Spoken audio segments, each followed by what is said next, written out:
ప్రభువైన యేసు క్రీస్తు పవిత్ర నామములో మీ అందరికీ నా హృదయపూర్వక వందనాలు. ఈ ఆత్మీయ సమయానికి మీ అందరినీ ప్రేమతో ఆహ్వానిస్తున్నాను. ఈ రాత్రి దేవుడు తన శక్తివంతమైన వాక్యము ద్వారా మీతో వ్యక్తిగతంగా మాట్లాడబోతున్నాడు. మీ హృదయాలను సిద్ధము చేసుకోండి. దేవుని సమాధానము ఇప్పుడే మీ గృహాలను నింపబోతుంది. ప్రియులారా, మీరెప్పుడైనా తీవ్రమైన చీకటిలో నిరాశలో కూర్చొని, దేవుడా, అసలు నీ ఉన్నావా, నా ప్రార్థనలు నీకు వినబడుతున్నాయా అని ఏడ్చారా? కాలము మారిపోతుంది, మనుషులు మారిపోతున్నారు. మరి నన్ను సృష్టించిన దేవుని మాటలు కూడా కాలముతో పాటు మారిపోయాయా అనే అనుమానము మీ మనస్సును ఎప్పుడైనా తొలిచివేసిందా? వినడానికి ఇదొక సాధారణ ప్రశ్నలా మీకు అనిపించవచ్చు. కానీ దీని వెనుక మీ జీవితాన్ని, మీ నమ్మకాన్ని మార్చే ఒక గొప్ప రహస్యము దాగి ఉంది. ఒక్కసారి ఊహించండి. ఎవరు లేని ఒక నిర్జన ఎడారి, ఒక చిన్న రాయి, ఒక చీకటి గుహ, ఒక సాధారణ గొర్రెల కాపరి. ఆయన విసిరిన ఆ ఒక్క రాయి ఈ ప్రపంచ బైబిల్ చరిత్రను, మానవ జాతి నమ్మకాన్ని ఎలా మార్చివేసిందో తెలుసా? అవును. ఈ రాత్రి మీ హృదయాలలో ఉన్న ప్రతి సందేహానికి, ప్రతి భయానికి దేవుడు స్వయముగా సమాధానమివ్వబోతున్నాడు. ఈ రాత్రి ఈ సందేశాన్ని వింటున్న మీతో దేవుడు వ్యక్తిగతంగా మాట్లాడాలని ఆశపడుతున్నాడు. చివరి ప్రార్థన వరకు ఈ ఆత్మీయ ప్రయాణములో నాతో కలిసి ముందుకు సాగండి. దేవుడు మీ జీవితంలో ఒక అద్భుతాన్ని చేయబోతున్నాడు. అత్యంత ప్రేమ నమ్మకము గల మా ప్రియ పరలోకపు పరమ తండ్రి, నీ పవిత్రమైన నమ్మదగిన నామానికి స్తుతులు, స్తోత్రాలు, వందనాలు. అయా, ఈ రాత్రి వేళ నీ సన్నిధిలో కూర్చొని నీ వాక్యాన్ని ధ్యానిస్తున్న ప్రతి బిడ్డను మీరు ముట్టండి తండ్రి. అయా, ఎవరైతే హృదయాలలో భారముతో, కన్నీటితో, భవిష్యత్తు తెలియని ఆందోళనతో ఈ మాటలు వింటున్నారో వారందరికీ నీ దైవిక సమాధానాన్ని అనుగ్రహించండి తండ్రి. అయా, ఈ సందేశము ద్వారా మా విశ్వాసాన్ని బలపరచండి.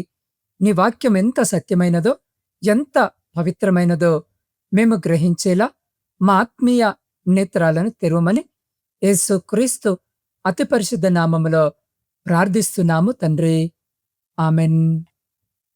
ప్రియులారా, ప్రతిరోజు సాయంత్రము 7 గంటలకు ప్రసారమయ్యే మన ప్రత్యేక కార్యక్రమం బైబిల్ యొక్క చరిత్ర, దానిలో దాగి ఉన్న సత్యానికి మీ అందరికీ ఆత్మీయ స్వాగతం.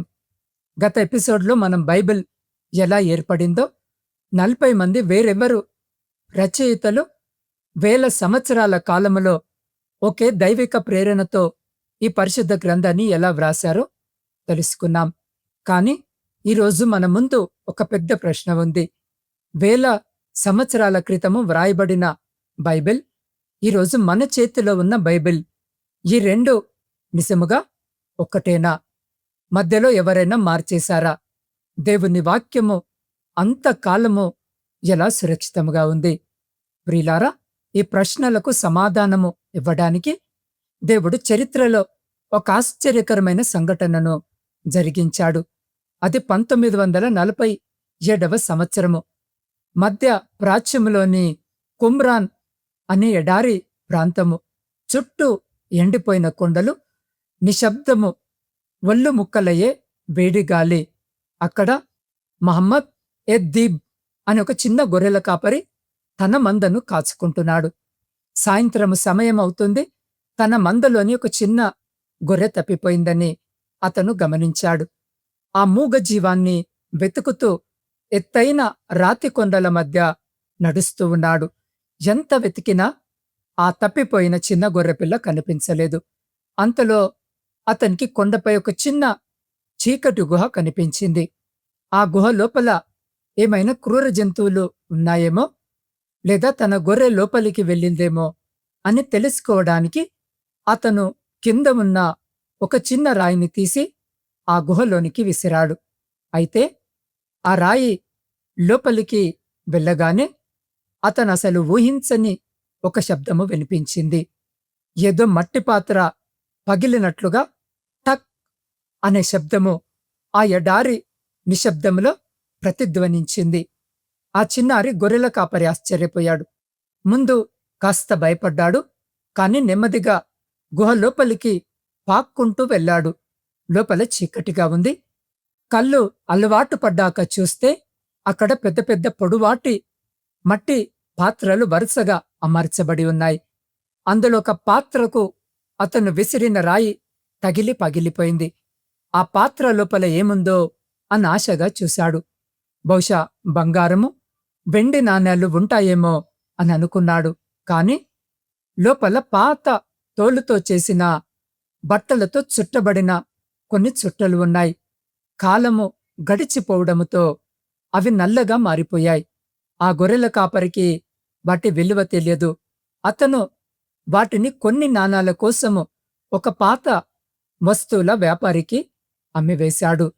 ప్రియమైన దేవుని బిడ్డలారా, ఆ గొర్రెల కాపరి విసిరిన చిన్న రాయి కేవలం ఒక మట్టి పాత్రను మాత్రమే పగలగొట్టలేదు. ఈ ప్రపంచ విశ్వాసాన్ని బద్దలు కొట్టింది. చాలా మందికి తెలియని సత్యము ఏమిటంటే, ఆ గుహ సాధారణ గుహ కాదు. అది సుమారు 2000 సంవత్సరాలుగా ఎవరి కంటికి చిక్కకుండా కాళ్ళగర్భములో దాగి ఉన్న ఒక పరలోకపు రహస్యనిది. అక్కడ భద్రపరచబడిన ఆ తోలు చుట్టలు మన ప్రభువైన యేసు క్రీస్తు ఈ భూమి మీద నడిచిన కాలానికి, అంతకంటే ముందటి కాలానికి చెందినవని తర్వాత శాస్త్రవేత్తలు, పరిశోధకులు నిర్ధారించారు. ఒక్కసారి ఆలోచించండి. 2000 సంవత్సరాలలో రోమా సామ్రాజ్యము వచ్చింది, అంతమైపోయింది. ప్రపంచ యుద్ధాలు జరిగాయి, రాజ్యాలు కూలిపోయాయి. ఎన్నో నాగరికతలు పుట్టి మట్టిలో కలిసిపోయాయి. కాని జాగ్రత్తగా వినండి నా ప్రియ సహోదరి సహోదరుడా, ఆ గుహలో ఉన్న దేవుని వాక్యపు చుట్టలు మాత్రము చెక్కు చెదరకుండా, ఎటువంటి తడి వేడి తగలకుండా అత్యంత సురక్షితముగా ఉండిపోయాయి. ఎందుకో తెలుసా? దేవుడు ఆలస్యము చేస్తాడు కాని ఎన్నడూ విస్మరించడు. తన వాక్యాన్ని భూమి మీద ఉన్న ప్రతి తరము కోసము కాపాడాలని ఆయన ముందే ప్రణాళిక వేశాడు. పరిశోధనలు ముందుకు సాగాయి. పురావస్తు శాస్త్రజ్ఞులు ఆ ప్రాంతంలో ఉన్న మరిన్ని గుహలను గాలించారు. 1 కాదు, 2 కాదు, మొత్తము 11 గుహలలో వేలాది గ్రంథాల భాగాలు దొరికాయి. వీటినే చరిత్రలో మృత సముద్ర చుట్టలు అని పిలుస్తారు. ఈ ఆవిష్కరణ ఎందుకు అంత ముఖ్యమైనదో తెలుసా? 1947వ సంవత్సరానికి ముందు మన దగ్గర ఉన్న పాత నిబంధన హీబ్రూ బైబిల్ ప్రతులు కేవలము క్రీస్తు శకము 10వ శతాబ్దానికి చెందినవి మాత్రమే. కాని ఆ గుహలలో దొరికిన ప్రతులు క్రీస్తు పూర్వము 2వ శతాబ్దానికి చెందినవి. అంటే మన దగ్గర ఉన్న బైబిల్ కంటే 1000 సంవత్సరాల కంటే పాతవన్నమాట. అప్పుడు లోకములో ఉన్న విమర్శకులు, నాస్తికులు ఒకటే ప్రశ్న వేశారు: ఈ 1000 సంవత్సరాల కాలంలో బైబిల్ మారిపోయి ఉంటుంది కదా అని, మనుషులు తమకు వచ్చినట్లు రాసి ఉంటారు కదా అని.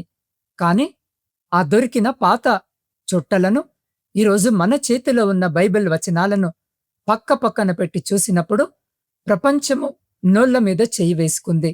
ఎందుకు అనంటే, 1000 సంవత్సరాల కాలము గడిచిన, 100 తరాలు మారిన ఒక అక్షరము కూడా మారకుండా దేవుని వాక్యము అలాగే ఉంది. నా ప్రియ సహోదరి సహోదరుడా, ఈ చరిత్ర మనకేమి నేర్పిస్తుంది? దేవుడు తన వాక్యాన్ని కాపాడుకోవడానికి ఎడారిలో ఒక చిన్న గుహను, ఒక మట్టి పాత్రను వాడుకున్నాడు. ఈరోజు ఈ వాక్యము వింటున్న మీ జీవితము కూడా ఆ ఎడారిలాగే ఎండిపోయి ఉందా? నా జీవితంలో ఆశ లేదు, ఆనందము లేదు, అంతా శూన్యము అని నిరాశపడుతున్నారా? మీ హృదయము ఆ మట్టి పాత్రలాగే గాయపడి పగిలిపోయి ఉందా? అయితే దేవుడు మీతోనే మాట్లాడుతున్నాడు. లోకము దృష్టిలో ఆ మట్టి పాత్రలు విలువలేనివి. ఆ గొర్రెల కాపరి ఒక సాధారణ వ్యక్తి. కాని దేవుడు ఆ విలువలేని పాత్రలలోనే తన అత్యంత విలువైన పవిత్ర వాక్యాన్ని దాచి ఉంచాడు. ఈరోజు ఈ వాక్యము వినుచున్న మీ కన్నీళ్లు, మీ బాధలు లోకానికి విలువలేనివిగా అనిపించవచ్చు. కానీ దేవుడు ఇంకా మీ కథను పూర్తి చేయలేదు. ఆయన మిమ్మల్ని విడిచిపెట్టలేదు. ఆ చీకటి గుహలో 2000 సంవత్సరాలు ఆ గ్రంథాలు సురక్షితముగా ఉన్నట్టే మీ జీవితము ఎంతటి చీకటి లోయలో ఉన్నా దేవుని హస్తము మిమ్మల్ని కాపాడుతుంది. ప్రార్థన ఎప్పుడు వృధా కాదు. మీరు ఒంటరిగా విలపిస్తూ చేసిన ప్రార్థనలు, మీరు కార్చిన కన్నీళ్లు దేవుని సన్నిధిలో దాచబడి ఉన్నాయి. సరైన సమయంలో ఆయన వాటికి అద్భుతమైన సమాధానమిస్తాడు. నా ప్రియ సహోదరి, సహోదరుడా, దేవుడు మూసిన తలుపు వెనుక కూడా ఒక గొప్ప ప్రణాళిక ఉంటుంది. ఆ గుహ ద్వారము 2000 సంవత్సరాలు మూసి ఉంచబడింది. ఎందుకంటే దేవుడు సరైన సమయము కోసము చూశాడు. అలాగే మీ జీవితంలో ఈరోజు కొన్ని తలుపులు మూయబడి ఉంటే, ఉద్యోగము రాక, పెళ్లి కాక, గర్భఫలములు లేక, అనారోగ్యంతో బాధపడుతూ ఉంటే అధైర్యపడకండి. దేవుడు మీకోసము ఒక గొప్ప ఆశీర్వాదాన్ని సిద్ధము చేస్తున్నాడు. ఈరోజు మీ కన్నీళ్లు రేపటి మీ సాక్ష్యముగా మారబోతున్నాయి. నా ప్రియ సహోదరి, సహోదరుడా, ఈ చారిత్రక సత్యము మన కుటుంబాలకు ఎంతో గొప్ప పాఠాన్ని నేర్పుతుంది. ఆనాడు యూదులలో ఎస్సేనులు అని ఒక సమూహము ఉండేవారు. రోమా సైన్యము తమ దేశము మీదకు దండెత్తి వస్తుందని, తమ ఇల్లు, ఆస్తులు నాశనమైపోతాయని వారికి తెలుసు. కాని వారు తమ బంగారము, వెండిని దాచుకోలేదు. దేవుని వాక్యాన్ని మట్టి పాత్రలో పెట్టి జాగ్రత్తగా దాచారు. ఎందుకంటే ఆస్తులు పోయినా పర్వాలేదు, కాని దేవుని మాట మన తరువాతి తరాలకు అందాలని వారాశపడ్డారు. ఈరోజు తల్లిదండ్రులుగా, భార్యాభర్తలుగా మన కుటుంబాలలో మనము దేనికి ఎక్కువ ప్రాధాన్యతనిస్తున్నాం? పిల్లలకు కేవలము ఆస్తులు, అంతస్తులు, లౌకిక చదువులిస్తే సరిపోతుందా? లేదు. నా ప్రియ సహోదరి, సహోదరుడా, అన్నిటికంటే ముఖ్యముగా దేవుని వాక్యాన్ని వారి హృదయాలనే మట్టి పాత్రలలో భద్రపరచాలి. ఈరోజు కుటుంబాలలో సమస్యలు, గొడవలు, సమాధానము లేకపోవడానికి కారణం ఏమిటంటే మనం వాక్యానికి చోటివ్వడం లేదు. భార్యాభర్తలు కలిసి కూర్చొని ప్రార్థన చేయడం లేదు. ప్రియమైన తండ్రి, వినండి. మీ కుటుంబము చుట్టూ ఎలాంటి సమస్యలు, తుఫానులు వచ్చినా మీ ఇంట్లో దేవుని వాక్యం ఉంటే ఆ ఇల్లు ఎన్నడూ కూలిపోదు. మీ పిల్లలకు దేవుని భయాన్ని నేర్పించండి. అదే వారికి మీరిచ్చే అతిపెద్ద ఆస్తి. ప్రియ సహోదరి, సహోదరుడా, నా పరిచర్యలో నేను చూసిన ఒక చిన్న నిజ జీవిత సాక్ష్యాన్ని మీకు చెప్పాలని ఆశపడుతున్నాను. ఒక కుటుంబంలో భర్తకు తీవ్రమైన అనారోగ్యము వచ్చింది. సంపాదన లేదు. ఆస్పత్రి ఖర్చులు పెరిగిపోయాయి. అప్పుల వాళ్ళు ఇంటి ముందుకు వచ్చి నిలబడ్డారు. ఆ భార్య ఒకరోజు రాత్రి తన గదిలో ఒంటరిగా మోకరించి, దేవా, నా జీవితమంతా చీకటైపోయింది. ఈ అప్పుల ఎడారిలో నేనెలా బ్రతకాలి? నా ప్రార్థనలు నీకు వినబడము లేదా అని ఎంతో రోదించింది. ఆమె ఏడుస్తూ బైబిల్ తెరిచినప్పుడు ఆమెకొక వచనము కనిపించింది. నేను నిన్ను విడువను, నిన్నెన్నటికీ ఎడబాయను. ఆమె ఆ వాగ్దానాన్ని గట్టిగా పట్టుకుంది. పరిస్థితులు వెంటనే మారలేదు, కాని ఆమె నమ్మకము మారింది. ప్రతిరోజు వాక్యాన్ని చదువుతూ ప్రార్థిస్తూ వచ్చింది. ఆశ్చర్యకరముగా కొన్ని నెలల తర్వాత ఆమె భర్త ఆరోగ్యము పూర్తిగా కుదుటపడింది. దేవుడొక మంచి ఉద్యోగాన్నిచ్చాడు. వారు నమ్మశక్యము కాని రీతిలో అప్పుల నుండి విడుదల పొందారు. ఆమె నాతో చెప్తూ ఏడ్చింది, అయ్యా, లోకమంతా నన్ను వదిలేసినా ఆ రాత్రి దేవుని మాట నన్ను బ్రతికించింది అని. అవును, నా ప్రియమైన వారలారా, మీరు ఒంటరిగా లేరు. దేవుడు మీతో ఉన్నాడు. మీ కన్నీళ్లను ఆయన చూస్తా ఉన్నాడు. కాబట్టి ఈ రాత్రి వేళ మీ హృదయాలను ధైర్యపరచుకోండి. మృత సముద్ర చుట్టల ద్వారా దేవుడు మనకు నిరూపించింది ఒక్కటే, ఆకాశమును భూమియు గతించిపోవును గాని నా మాటలు ఏమాత్రమును గతించిపోవు. లోకము మిమ్మల్ని తృణీకరించవచ్చు, మనుషులు మిమ్మల్ని నమ్మకపోవచ్చు, కాని దేవుని వాగ్దానాలు మీ జీవితంలో ఖచ్చితంగా నెరవేరుతాయి. ఆయన నోట నుండి వచ్చిన ప్రతి మాట సత్యం. మీ పరిస్థితులను చూసి భయపడకండి. దేవుని శక్తిని చూసి విశ్వాసముతో ముందడుగు వేయండి. కాలము మారిన, పరిస్థితులు తారుమారైన దేవుని మాట ఎన్నటికీ మారదు. నమ్మకమైన దేవుడు తన వాక్యాన్ని ఎలాగైతే యుగ యుగాలుగా కాపాడుకుంటూ వచ్చాడో అలాగే తనను నమ్మిన మిమ్మల్ని కూడా ఆపదలలో నుండి తప్పించి సురక్షితముగా కాపాడుతాడు. కాబట్టి ఈ రాత్రి ఈ వాక్యము వింటున్న మీరు ఉన్న స్థితిలోనే వీలైతే మోకరించి లేదా నిలబడి ఉండి మీ 2 చేతులు ఆకాశము వైపుకెత్తి ఆ సర్వోన్నతమైన దేవుని ప్రార్థనలో మనమందరము కలిసి ఏక మనస్సుతో ఏకీభవిద్దాం. ప్రేమ స్వరూపి అయిన మా యేసయ్యా, నీ అద్భుతమైన వాక్యాన్ని బట్టి నీకు వందనాలు అయ్యా. ఈ రాత్రి ఈ సందేశాన్ని వింటున్న ప్రతి బిడ్డను నీ హస్తాలకు అప్పగిస్తున్నాను. ఎవరైతే తీవ్రమైన మానసిక ఆందోళనతో, ఒంటరితనముతో, భయముతో వణికిపోతున్నారో వారి హృదయాలను నీ దైవిక సమాధానముతో నింపండి అయ్యా. ఆనాడు ఎడారి గుహలో నీ వాక్యాన్ని కాపాడిన దేవుడవు, ఈరోజు సమస్యల ఎడారిలో ఉన్న నీ బిడ్డల కుటుంబాలను, వారి చదువులను, వారి ఉద్యోగాలను మీరు కాపాడమని వేడుకుంటున్నాను అయ్యా. భార్యాభర్తల మధ్య ఉన్న విభేదాలను తొలగించండి. తల్లిదండ్రులకు, పిల్లలకు మధ్య సమాధానాన్ని దయచేయండి. అనారోగ్యముతో ఉన్న వారికి నీ గాయపడిన హస్తము చాపి ఇప్పుడే సంపూర్ణ స్వస్థతను అనుగ్రహించండి. దేవా, ఈ రాత్రి నీ బిడ్డలు ప్రశాంతమైన నిద్రను పొందేలా కృప చూపండి. రేపటి ఉదయకాలములో ఒక గొప్ప సాక్ష్యముతో వారిని నిలబెట్టమని సమస్త మహిమ, ఘనత, ప్రభావములు నీకే అర్పిస్తూ యేసు క్రీస్తు సర్వశక్తిగల నామములో ప్రార్థించి స్తుతించి అడిగి పొందుకొని ఉన్నాము పరమతండ్రి. ఆమెన్. నా ప్రియమైన దేవుని బిడ్డలారా, ఈ సందేశము ద్వారా దేవుడు మీతో మాట్లాడాడని మీరు నమ్మితే ఇప్పుడే వీడియోను లైక్ చేయండి. మీ అభిప్రాయాన్ని మరియు దేవునిపై మీకున్న నమ్మకాన్ని క్రింద ఉన్న కామెంట్ సెక్షన్లో ఆమెన్ అని టైప్ చేయడం ద్వారా ప్రకటించండి. మన ఆత్మీయ కుటుంబాన్ని ఇంకా బలపరచడానికి నా ఛానల్ని ఇప్పుడే సబ్స్క్రైబ్ చేసుకోండి. ఈ ఆశీర్వాదకరమైన సందేశాన్ని మీతోనే ఉంచుకోకుండా కనీసము మీ వాట్సాప్లోని 3 వ్యక్తులకు, మీ కుటుంబ సభ్యులకు షేర్ చేయండి. మీ ద్వారా వారు కూడా ఈ రాత్రికాలపు వెలుగును పొందుకుంటారు.